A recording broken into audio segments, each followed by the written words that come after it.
नमस्कार दोस्तों, कैसे हैं आप सभी। तो दोस्तों स्वागत करता हूं मैं आपका आपके परिवार जे एग्जाम में। जैसे कि दोस्तों आज आपका टॉपिक है मैथ का, और मैथ में मैं लेकर आया हूं बहुत ही मोस्ट इंपॉर्टेंट क्वेश्चन जो कि एग्जाम में पूछे जाते हैं।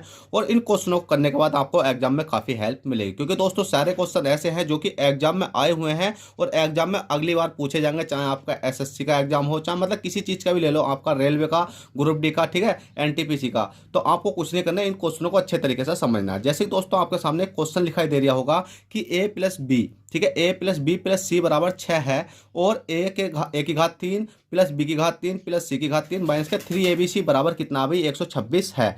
तो ए बी प्लस के बी सी प्लस के सी ए बराबर क्या होगा। ठीक है, अब हमें इस क्वेश्चन को सोल्व किस प्रकार से करना है। तो भाई आपको बता दूं कि जब भी आपको इस प्रकार का क्वेश्चन सोल्व करना है तो आपको यह देखना है कि ए प्लस बी प्लस सी बराबर 6 हमें कैसे लाना है। मतलब यहाँ क्या मान रखे कि ए प्लस बी प्लस सी बराबर 6 आ जाए। तो दोस्तों आपको कुछ नहीं करना, डायरेक्ट एक चीज देखनी है कि आपको सी बराबर क्या कर लेना, जीरो मान लेना। हमेशा क्या करना, सी बराबर जीरो मान लेना। तो आपने देखो मैं बता दूं आपको, सी बराबर जैसे ही आप जीरो मानोगे, सी बराबर जीरो माना, ठीक है, बस आप इतना लिख लेना, सी बराबर जीरो आपने माना। अब दोस्तों आपने सी बराबर जीरो मानोगे तो ये वाला क्या हो गया भैया, आपका जीरो हो गया। अब हमें पता है ए प्लस के बी बराबर 6 हमें लाना है। ए प्लस के बी बराबर 6 कैसे लाएंगे, देखो ए का मान मैं कितना रख दूं और बी का मान मैं कितना रख दूं कि कितना आ जाए भैया, आपका 6 आ जाए। तो दोस्तों ए का मान मैं 5 रख सकता हूं और बी का मान कितना रख सकता हूं, मैं प्लस के 1 रख सकता हूं, और बराबर में कितना आ जाएगा भाई, 6 आ जाएगा। 5 अरे कितना हो गया, 6 आ गया। अब दोस्तों इसी प्रकार से आपको इस इक्वेशन को 126 भी तो बनाना है। तो इसका मतलब ए का मान आपको ऐसा रखना होगा, जैसे भले मैंने 5 रख दिया, मैं रखने के लिए तो ए का मान कितना, 1 भी रख सकता था। तो आपको इसी प्रकार से यहां मान रखने हैं जो कि आपका 126 बन जाए। ठीक है, बस आपको इसी प्रकार से सॉल्व करना। अब दोस्तों आपने देखा कि 5 प्लस के 1 बराबर 6 हो गया। अब इसी प्रकार से इस इक्वेशन को हमें क्या करना है, 126 लाना है।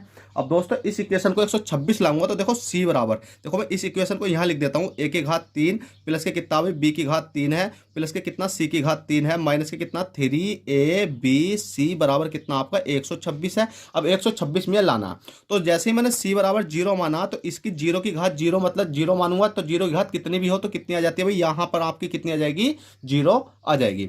उसी प्रकार से अगर देखो सी है, सी की घात कितनी, सी का मान कितना माना मैंने, जीरो माना। अब दोस्तों जीरो है, अब ये क्या है, पॉइंट लग रहा है, यहां पर पॉइंट है, यहां पर पॉइंट है, मतलब ये मल्टीप्लाई है। अगर इसकी मल्टीप्लाई, जीरो की मल्टीप्लाई इसमें करूंगा तो जीरो आ जाएगा, इसकी मल्टीप्लाई इसमें करूंगा तो जीरो आ जाएगा, और जीरो की मल्टीप्लाई 3 में करूंगा तो जीरो आ जाएगा। मतलब इस इक्वेशन का पूरी का मान कितना हो जाएगा भाई, आपका जीरो ही हो जाएगा। बस आपको इस प्रकार से सॉल्व करते हुए चलना है। इसका पूरी का इक्वेशन का मान जीरो हो गया, सी बराबर जीरो है, तो बस आपके पास में कौन सी संख्या बची, ए की घात 3 प्लस बी की घात 3। अब इसमें मान रखने के बाद 126 देख लेते हैं आता भी है या नहीं। अब देखो ए बराबर मैंने कितना रखा भाई, ए बराबर है, ए बराबर कितना रखा मैंने, ए बराबर 5 रखा था। तो मैंने क्या काम करा, 5 की घात कितनी रख दी भाई, 3 कर दी। इसी प्रकार से बी है, बी की घात, बी का मान कितना रखा 1, तो 1 की घात कितनी कर दी भाई मैंने, 3 कर दी। अब 5 पंजे 25 पंजे कितने होते हैं भाई आपके, 125 होते हैं। और प्लस में 1 की घात कितनी होती है, 1 की का ना 1 होती है। 125 प्लस के 1 जोड़ूंगा तो कितना हो जाएगा भाई, 126 हो जाएगा। देखा जाए तो इसका मतलब हमने 5 प्लस के 1 मतलब ए का मान 5, बी का मान 1 सही रखा था, जिससे कि हमारा 126 बन गया। अगर मैं रखना चाहता तो यहाँ ए का मान भाई कितना रख सकता था बताओ, ए का मान तो 2 भी रख सकता था और बी का मान 4 भी रख सकता था। पर आपको ऐसा रखना है जिससे कि आपका ये वाला स्क्वायर करने के बाद आपका 126 बन जाए। आपको पहले ही ये सोल्व करके देखना है कि 5 पंजे 25 और 5 पंजे 25 पंजे 125, अगर यहाँ स्क्वायर होता, ठीक है, 5 पंजे 25 और एक एक होता सिंपल, मतलब इसका स्क्वायर होता तो खाली 26 संख्या होती। पर यहाँ कितना है भाई, 5 पंजे 25 पंजे 125 है। तो आपको इस प्रकार से सोल्व रखनी है यहाँ संख्या कि जिससे कि आपका 126 बन जाए। इसकी शॉर्ट ट्रिक भी बताऊंगा। शॉर्ट ट्रिक देखो कुछ नहीं है, शॉर्ट ट्रिक यही है कि आपको 126 बनाना डायरेक्ट। पहले तो आपको 6 बनाना है, 6 बनाने के साथ साथ आपको जो संख्या लिखोगे उसका 126 बनाना। अगर यस या क्यूब है तो क्यूब करके बनाना है, और स्क्वायर है तो स्क्वायर करके बनाना। अब दोस्तों आपको पता है ये वाली संख्या सोल्व है, तो अब हमें सिंपली इसका मान रखने में कोई दिक्कत नहीं रहेगी। आंसर क्या कर लाना भाई हमें, ए बी प्लस के कितना भाई आपका बी सी प्लस के कितना सी है। अब दोस्तों सी है, अब सी का मान मैं जीरो रखूंगा, जीरो की मल्टीप्लाई अगर यहाँ 1 है कितना भाई ए का मान कितना 5, इसकी मल्टीप्लाई करूंगा तो 5 जीरो कितना हो जाता है, अभी आपका 0 हो जाता है। इसी प्रकार से सी है तो सी का मान मैंने 0 रखा और बी का मान कितना अभी आपका 1 है, तो ठीक है 1 रखूंगा तो 1 गुणा 0 करूंगा तो कितना जाएगा 0 आ जाएगा और बचता है कितना अभी ए बी बचता है। अब दोस्तों ए बी हमारा बचा है तो ए का मान कितना हमारे पास, ए का मान कितना अभी 5 है और बी का मान कितना हमारा, बी का मान कितना 1 है, तो 5 ही का ना कितना हो जाएगा अभी आपका 5 हो जाएगा। इसका मतलब हमारा correct answer option number B हो जाएगा। देखिए दोस्तों भले ही क्वेश्चन आपका थोड़ा सा लेंथी था पर आपको समझाना मेरा काम था। मैं समझाने के लिए तो यह भी कह सकता था कि भाई यहाँ ए बी का सी का मान 0 रखने के बाद ए बी का मान ऐसा रखो जिससे कि क्या बन जाए, ए बी का मान ऐसा रखो जिससे क्या बन जाए भी 6 बन जाए, और ए का और ए और बी का जो मान रखा उसका क्यूब करने के बाद ये देखो कि 126 बन रहा है नहीं, उसके बाद में डायरेक्ट आप यहाँ वैल्यू पुट कर दो, आंसर आ जाएगा। तो दोस्तों आपको समझाना भी जरूरी होता है। चलिए क्वेश्चन नंबर 1 हो गया है, आशा करता हूँ ये क्वेश्चन आपको समझ में आया होगा। अब देखिए दोस्तों क्वेश्चन नंबर 2 है, बहुत ही अच्छा क्वेश्चन है और इस क्वेश्चन में आपको मैं 2 क्वेश्चन सिखाने वाला हूँ, बस आप क्लास में बने रहो। और अभी तक आपने वीडियो को लाइक नहीं करा, फटाफट वीडियो को लाइक कर दो। जैसे कि दोस्तों क्वेश्चन नंबर 2 है, यदि रूट के अंदर 11 प्लस के 10 मतलब ऊपर वाली संख्या और नीचे वाली संख्या बस सेम दे रखी है प्लस माइनस, और यहाँ माइनस दे रखा, ऊपर वाली संख्या और नीचे वाली संख्या मतलब चारों ये संख्या तो सेम दे रखी होती है, बस प्लस माइनस का डिफरेंस होता है और यहाँ पर आपका क्या लग रहा होता भाई माइनस लग रहा होता। ये वाला केस तो सिखाऊंगा, माइनस वाला सिखाऊंगा और इसी में एक क्वेश्चन और बना दूंगा प्लस वाला। तो देखो जब भी आपको माइनस वाला हो और प्लस वाला हो तो आपको याद रखना है, जब भी आपको देखो प्लस वाला क्वेश्चन दिखाई दे, जब भी प्लस वाला दिखाई दे मतलब यहाँ प्लस दिखाई दे आपको और सेम संख्या हो तो आपको सूत्र कौन सा लगाना है भाई, 2 आगे लिख लेना है और ए स्क्वायर प्लस के कितना लिख लेना भाई बी स्क्वायर लिख लेना है, और बटे में आपको कर देना है कितना भाई ए स्क्वायर माइनस के बी स्क्वायर। अब दोस्तों आपके सामने माइनस वाला है, ये प्लस वाला तो है नहीं, तो दोस्तों माइनस वाले के लिए भी एक सूत्र है। माइनस वाले के लिए एक सूत्र ये है कि आपको 4ab कर देना है और बट्टे में कितना कर देना भाई ए स्क्वायर माइनस के बी स्क्वायर कर देना। अगर दोस्तों आपको शॉर्ट ट्रिक से ये क्वेश्चन करने हैं तो भाई ये तो आपको रटना पड़ेगा कि ये अगर यहाँ माइनस है तो ये वाला सूत्र लगाना है और प्लस है तो ये सूत्र लगाना है। क्या आप इसको आसानी से सोल्व कर सकते हो भाई? कर सकते हैं। कैसे? आपको पता है ये ए है, ये बी है, ये ए है, ये बी है, ये ए है, ये बी है और ये ए है, ये बी है। मैं बिल्कुल क्या बताता हूं, बिल्कुल डिटेल से बताता हूं कि जिससे कि आप कभी भी क्वेश्चन करो तो बहुत आसान तरीके से कर पाओ। अब दोस्तों आपको माइनस का चिन्ह दिख रहा है तो बस सेम संख्या रख दो। देखो 4 है, 4 रख दी। अब ए और बी मतलब दोनों की मल्टीप्लाई है तो ए की और बी की मल्टीप्लाई करेंगे तो 11 ढाई कितने हो जाते हैं भाई आपके 110 हो जाते हैं। तो 110 रूट के अंदर चढ़ा, रूट के अंदर चढ़ा दिया, बटे में अब देखोगे ए स्क्वायर चढ़ा आपका ए स्क्वायर, तो यहां पर क्या आता है 11 का रूट चढ़ा। और तो देखो ए का मतलब ए का मान कौन सा, ये वाला ही तो है। अगर मैं इसको 11 है, 11 के ऊपर रूट चढ़ रहा है और उसके बाद स्क्वायर भी चढ़ रहा तो मैं इसका स्क्वायर करूंगा। इसी प्रकार से माइनस लग रहा है, बी कितना है अभी आपका 10 है तो 10 करूंगा, 10 के ऊपर रूट चढ़ाऊंगा और उसका स्क्वायर करूंगा। तो दोस्तों इस वाले स्क्वायर से ये रूट कर जाता है, इस स्क्वायर से ये रूट कर जाता है, बचती कितनी आपकी 11 बचती है, माइनस की कितना बचती है 10 बचती है। तो 11 में से 10 घटाओगे कितना बचेगा भाई आपका 1 बचेगा, तो आपने 1 लिख लिया। अब 1 का भाग मतलब 1 का भाग ऊपर करोगे तो आपकी कितनी संख्या आ जाएगी 4 और रूट के अंदर कितनी आ जाएगी 110 ही आपका राइट आंसर आ जाएगा। बस सिंपली ये आपका राइट आंसर था ऑप्शन नंबर डी। अब दोस्तों आपके मन में डाउट होगा, चलो हमने माइनस वाला सीखा पर सर आप हमें प्लस वाला और सिखा दो। तो दोस्तों इसी क्वेश्चन में बस आपको प्लस लगा लेना, ठीक है। अभी पहला वाला क्वेश्चन माइनस का था, अब इस क्वेश्चन में मैंने प्लस लगा दिया और सेम यही क्वेश्चन रहने दिया, मतलब यहां संख्या कुछ भी आ सकती है। तो बस आपको कुछ नहीं करना, ये वाला सूत्र दिखाई दे रहा भाई, जब प्लस का केस बताया मैंने तो ये वाला सूत्र दिखाई दे रहा तो बस मान रख दो। देखो 2 भाग निकाल लिया मैंने, उसके बाद में ए देखो कौन सा 11 है। अब 11 का मैंने अभी करके दिखाया था, ये वाली संख्या करके दिखाई थी ना, ये वाली 11 मतलब इस वाली संख्या को मैंने लिखा, उसके ऊपर रूट चढ़ रहा है तो इसका मैंने इसे काटा तो कितनी बची आपकी 11 बची, ठीक है 11 बच गई। और क्या लग रहा है भाई प्लस लग रहा है, क्या लग रहा है भाई प्लस लग रहा है, क्योंकि ऊपर वाली संख्या की बात कर रहे हैं ना अभी हम, क्योंकि ए स्क्वायर प्लस बी स्क्वायर कहाँ ऊपर है, तो क्या लग रहा है भाई प्लस लग रहा है, मैंने क्या लगा दिया प्लस। इसी प्रकार से बी देखो, बी ये वाली संख्या तो बी मैंने ये वाली करी, कहने का मतलब ये है इस संख्या में अगर मैं प्लस कर दूं यहाँ पर, प्लस करने के बाद तो क्या बचेगा भाई 10 बचेगा। अब दोस्तों इतनी संख्या सोल्व करी, अब नीचे वाली संख्या सोल्व कर लेते हैं। नीचे वाली संख्या है ए स्क्वायर माइनस के बी स्क्वायर, इसमें भी था, ए स्क्वायर माइनस के बी स्क्वायर इसके में भी था। तो मैंने देखो अभी माइनस वाले केस में आपको सिखाया था कि ए स्क्वायर माइनस के बी स्क्वायर का मान कितना निकाल कर दिखाया था, 1 निकाल कर दिखाया था, जो कि आपका यहाँ पर आएगा तो मैंने डायरेक्ट आपका 1 लिख दिया है। अब दोस्तों आपको एक से ऊपर कोई मतलब नहीं है, अगर इसकी भाग ऊपर करोगे तो क्या फर्क पड़ने वाला, कुछ नहीं पड़ने वाला। तो 10 को और किसको इस वाली संख्या को जोड़ो, 10 को और 11 को जोड़ोगे कितना बैठेगा आपका, बताओ जल्दी से। 10 और 11, 10 दूनी 20, अरे कितना हो गया 21, तो 2 उसके अंदर कितना हो गया 21 हो गया, मतलब कितना हो गया भाई आपका 21 हो गया। अब दोस्तों 21 जो हो गया आपका, इसकी मल्टीप्लाई कर दो, तो 21 दूनी कितने हो जाते हैं भाई आपके, 12 मल्टीप्लाई करेंगे तो 42 हो जाएंगे, और 42 ही आपका करेक्ट आंसर हो जाएगा अगर आपका प्लस वाला केस है तो। ठीक है, चलिए क्वेश्चन नंबर 2 हो चुका है, क्वेश्चन नंबर 3 दिखाता हूँ। क्वेश्चन नंबर 3 किस प्रकार से करना है दोस्तों। मैथ की गारंटी मेरी है, मैथ बहुत अच्छे तरीके से आपको समझा दूंगा, बस आपको समझते हुए चलना है। अब दोस्तों आप इस क्वेश्चन को देख रहे होगे, देखने में तो क्वेश्चन डरावना है पर करने में बहुत ही आसान है। और आसान कैसे है उसको मैं बना दूंगा। कैसे, जब भी आपको कि x है, x बराबर कितना दे रखा है, √5 दे रखा, और रूट की घात मतलब √4 दे रखा। आपसे क्या पूछा गया अभी, 1/x पूछा गया। ठीक है, 1/x पूछा गया है, तो आपको कुछ नहीं करना, इसके ऊपर आप 1 लगा दो, और इसके ऊपर भी आप क्या लगा दो भाई, 1 लगा दो। ठीक है, 1 लगा दो, कहने का मतलब 1/x का मान कितना आएगा भाई, ये वाला आ गया।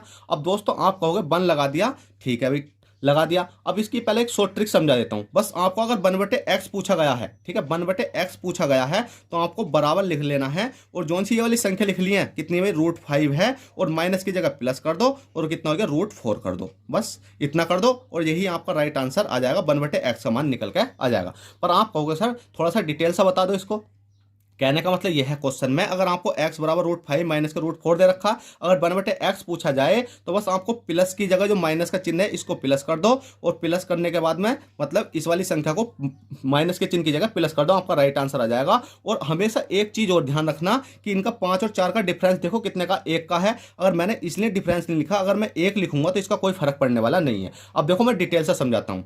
देखो दोस्तों 1/x का मान निकालना हमें, तो 1 कितना कर दिया मैंने, ऊपर भी 1 लगा दिया, नीचे भी लगा दिया। अब इसको हमें सोल्व करना होता है अच्छे तरीके से। अब सोल्व करना होता है क्या करने से भाई, अच्छे तरीके से, तो गुणा करना है, और इस वाली संख्या को ऊपर लिख देना है कितना भी, √5, और माइनस का चिन्ह तो प्लस के √4, और इसी प्रकार से √5 और प्लस के क्या कितना करना, √4 कर देना। ठीक है, इतना आपने सोल्व कर लिया।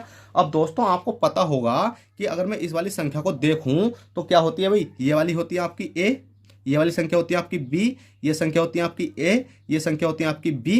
अब आप देखोगे तो a स्क्वायर हो जाएगा, b स्क्वायर हो जाएगा। तो अभी जस्ट इससे पहला मैंने क्वेश्चन कराया था कि a स्क्वायर, देखो a कितना हो गया भाई आपका a स्क्वायर, b कितना हो गया भाई b स्क्वायर, प्लस माइनस क्या हो गया माइनस, तो a स्क्वायर माइनस के b स्क्वायर हो गया। ठीक है भाई हो गया। अब दोस्तों आप खुद ही सोचो, a स्क्वायर माइनस के b स्क्वायर, कहने का मतलब यह है कि a स्क्वायर कौन सा हो जाएगा भाई आपका, √5 हो जाएगा, इसका स्क्वायर, माइनस के b स्क्वायर कितना हो जाएगा भाई आपका, √4 हो जाएगा। ठीक है, हो जाएगा। अब इस स्क्वायर से तो मैं इस स्क्वायर काट दूंगा, इस स्क्वायर से इस स्क्वायर काट दूंगा, तो बचेगा कितना 5 माइनस के कितना बचेगा भाई आपका 4 बचेगा। 5 में से 4 घटाऊंगा कितना बचेगा, 1 बचेगा। देखो 1 बचा, नीचे सिंपल, ठीक है बच गया 1। अब बटे ऊपर जो संख्या दे रखी है आपको कितनी दे रखी है, 1 है, 1 की मल्टीप्लाई में इसमें करूंगा तो कितना हो जाएगा, √5 प्लस के कितना हो जाएगा, √4 हो जाएगा। अब दोस्तों इस वाली संख्या 1 का भाग में ऊपर करूंगा तो कितनी आ जाएगी, √5 प्लस का √4 ही आपका आ जाएगा। बस आपको इतना सोल्व करना था, जो कि आपको इतना सोल्व ना करते हुए जब भी आपको यहाँ माइनस का चिन्ह है तो प्लस का कर देना है, और प्लस का चिन्ह है तो माइनस का कर देना है, अगर 1/x पूछा गया हो तो। अगर दोस्तों आपको 1/x के साथ साथ ये वाली संख्या पूछी गई हो तो कैसा करना भाई, इसका ही बहुत आसान तरीका। कैसा करना, देखो अभी मैंने आपको दिखाया कि 1/x का मान निकाल कर दिखाया, √5 प्लस का √4 निकाल कर दिखा दिया। तो इसी प्रकार से x बराबर हमें दे रखा कितना, √5 माइनस का √4 दे रखा। अब हमसे पूछा कितना गया, x प्लस के 1/x पूछा गया। अब देखो x का मान तो आपको सिंपली दे रखा है, कहाँ दे रखा है भाई, ये वाला दे रखा है, ये वाला दे रखा है, लिख लेते हैं √5 माइनस का √4। ठीक है, और 1/x का हमसे 1/x का मान हमने अभी निकाला, कौन सा वाला भी, √5 प्लस का √4। चाहे आप पूरी कैलकुलेशन करके निकाल लो इस प्रकार से, चाहे आप बिल्कुल डायरेक्ट निकाल सकते हो। अगर 1/x पूछा गया है, x का मान दे रखा है, तो यहाँ पर क्या कर देना, प्लस कर देना है, अगर माइनस है तो, और बटे में जो संख्या वो लिख देनी है। ठीक है, अगर 1 है तो 1 का तो हमें कोई मतलब नहीं, अगर 2 होती, अगर बटे में 2 निकल का आता, जैसे 5 में से यहाँ 3 संख्या होती, 5 में से 3 घटाते 2 आता, तो 2 हम लिखते और वो कैलकुलेशन में हमारा माना जाता। अब बटे दोस्तों देखो 1/x का मान कितना दे रखा हमें, √5 है, √5 और प्लस के कितना दे रखा भी, √4 दे रखा है। अब दोस्तों यहाँ प्लस का चिन्ह, तो प्लस का चिन्ह मैंने लगा दिया। अब आप देखो एक बार देखो माइनस का 4 है, माइनस का 4 है और प्लस का 4 है, तो कट जाएगा, प्लस माइनस का कट जाते हैं, बचता कितना, √5 प्लस का बच गया तो कितना हो जाएगा, 2√5 हो जाएगा। इस प्रकार से आप सिंपली इन क्वेश्चनों को भी कर सकते हो, चाहे आपका कैसे भी क्वेश्चन आ जाए। ठीक है। अभी ये आपकी पहली क्लास है, क्लास अब बहुत सारी चलेंगी जो कि आपको बिल्कुल दिमाग में ताड़ दूंगा, मैथ की प्रॉब्लम बिल्कुल सोल्व करवा दूंगा। क्वेश्चन नंबर आप 5 देखो। कभी आपने ये क्वेश्चन देखे भी नहीं होंगे, मतलब देखे होंगे पर आप डरते होंगे इन क्वेश्चन को करने से, पर आज के बाद ये क्वेश्चन बहुत आसान आपको लगने लगेंगे। क्वेश्चन नंबर 5 है, यदि √8 माइनस के √5 कॉमा √7 माइनस के √6 कॉमा √11 माइनस के √2 कॉमा √12 माइनस का √1 है तो बड़ी संख्या और छोटी संख्या आपको बतानी है। अब दोस्तों जब भी आपको इस प्रकार से दिखाई दे कि बड़ी संख्या बताओ, ये वाली बड़ी है, ये बड़ी है, ये बड़ी है, ये बड़ी है, तो आपको किस प्रकार से करना है बताओ जल्दी से। तो आपको किस प्रकार से करना, देखो सबसे पहले तो मैं इसमें 2 केस बना देता हूँ। क्या केस बना देता हूँ, देखो एक तो माइनस वाला है, ठीक है, माइनस वाला करवाऊंगा बाद में, पहले करवा देता हूँ आपको प्लस वाला करवाता हूँ डायरेक्ट। √8 प्लस के रूट कितना हो गया भाई, √5 हो गया, कोमा √7 प्लस के कितना हो गया भाई, √6 हो गया, कोमा √11 प्लस के कितना हो गया भाई, √2 हो गया, कोमा √12 और प्लस के कितना हो गया, √1 हो चुका है। अब सेम संख्या मैंने लिख दी है, ये वाला प्लस का केस है, तो आपको इनके बीच में इनका योग करना है। क्या करना है, इनका योग करना। योग करो, 8 5 कितने होते हैं अभी, 13 होते हैं, और 7 6 कितने होते हैं अभी आपके, 13 होते हैं, 11 2 कितने होते हैं अभी आपके, 13 होते हैं, 12 कितने होते हैं अभी आपके, 13 होते हैं। देखो सेम संख्या आ रही है आपकी, ठीक है, आ रही है निकल के, बिल्कुल आ रही है। अब आपको ये देखना है, अगर योग इनका योग बिल्कुल सेम आता है, हमेशा योग सेम ही आएगा, अलग नहीं देने का बिल्कुल भी, ये मेरी गारंटी है। मैंने अधिकांश जितने भी 50-60 क्वेश्चन देखे हैं सब में योग सेम दिया हुआ है। योग सेम देगा, बस आपसे ये पूछता है कि आपसे आता कितना है, ठीक है। अब ये सेम संख्या आ रही है, तो सेम संख्या आने के बाद आप इस वाली संख्या को, इस वाली संख्या को, इन वाली संख्या को, इन वाली संख्या को मल्टीप्लाई कर दो। 8 पंजे कितने हो जाते हैं भाई आपके 40, 7 छंग कितने हो जाते हैं आपके 42, 11 दूनी कितने हो जाते हैं 22, और 12 का ना कितने हो जाते हैं भाई आपके 12 हो जाते हैं। अब दोस्तों इसमें भी आपसे बड़ा पूछेगा और इसमें भी आपसे छोटा पूछेगा। अब क्या है ये भाई, ये है आपका प्लस वाला केस, ये कौन सा अभी आपका माइनस वाला केस है। तो प्लस वाले केस में जो सी संख्या बड़ी होती है हम उसका मान लिख देते हैं। बड़ी संख्या कौन सा, बड़ा कौन सा, 42 है, तो 42 का मान कितना दे रखा, √7 दे रखा है, और प्लस के कितना दे रखा, √6 दे रखा है, ठीक है, दे रखा। 42 का मान कितना दे रखा, √7 प्लस का √6, जो कि सबसे बड़ी संख्या इसमें ये वाली मानी जाएगी। छोटी की बात करेंगे तो छोटी कौन सी है इसमें भाई, 40 है, 42 22 12 है, तो 12 का मान कितना दे रखा, √12, वो प्लस के कितना दे रखा, √1 दे रखा, ठीक है। अब ये तो होता है आपका प्लस वाला केस। अब दोस्तों माइनस वाला केस कैसे सोल्व करना, तो माइनस वाले केस में आपको कुछ नहीं करना, सेम ये वाली संख्या दे रखी है, इसका भी अंतर करना आपको। माइनस है प्लस है कुछ फर्क नहीं पड़ता, बस जो मैं समझा रहा हूँ उसे समझते चलो। अगर इनका योग देखोगे तो इसका भी 13 बैठेगा, इसका भी 13 बैठेगा, इसका भी 13 बैठेगा, इसका भी 13 बैठेगा। बस योग अगर सेम है तो बस इनका मल्टीप्लाई कर दो, मल्टीप्लाई कर दो, मल्टीप्लाई कर दो। 8 पंजे कितने हो जाते हैं भाई आपके 40, 7 छंग कितने हो जाते हैं आपके 42, 11 दूनी कितने हो जाते हैं 22, 12 का ना कितने हो जाते हैं भाई आपके 12 हो जाते हैं। अब दोस्तों आपसे बड़ा इसमें ही पूछा गया है, छोटा इसमें ही पूछा गया। अंतर कितना है, सिर्फ यहाँ माइनस लग रहा है, यहाँ प्लस लग रहा है। तो दोस्तों बस माइनस प्लस का खेल ये है कि अगर आपसे बड़ा वाला पूछा गया है, प्लस माइनस के केस में, माइनस का केस है, अगर बड़ा वाला पूछा गया है तो बड़ा वाला कौन सा होगा, जो इसमें सबसे छोटा वाला है।